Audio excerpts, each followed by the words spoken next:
தமிழ் பற்றி கேட்டிங்கன்னா சொல்வேன். தமிழில் ஒரு சின்ன ஒரு கதை சொல்லிட்டேன். ஒருத்தர் தமிழ் கற்றுக்கணும்னு ஆசைப்பட்டாங்க. 2 லெட்டர்ஸ்லாம் கற்றுன்ட்டாங்க.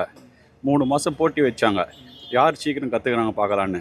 வெளிநாட்டில் ஒருத்தன் வந்து நான் கற்றுக்கிறேன் அப்படின்னா, நார்த் இந்தியன் வந்து கற்றுக்கிறேன்னா, லெட்டர்ஸ்லாம் கற்றுன்ட்டு 2 லெட்டர் அடின்னு ஒரு வார்த்தை தான் கற்றுண்டான். அவன் இந்த அடியோட மீனிங் என்ன வாத்தியார் சொல்லிக் கொடுக்கல. நேராக போனோம்.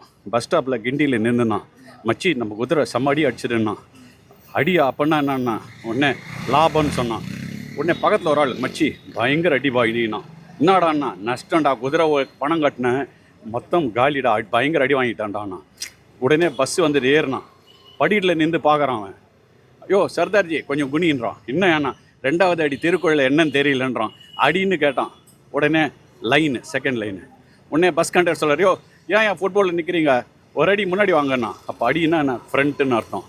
உடனே வாத்தியார் வீட்டுக்கு போகிறாரு நங்கநல்லூரில். அப்போ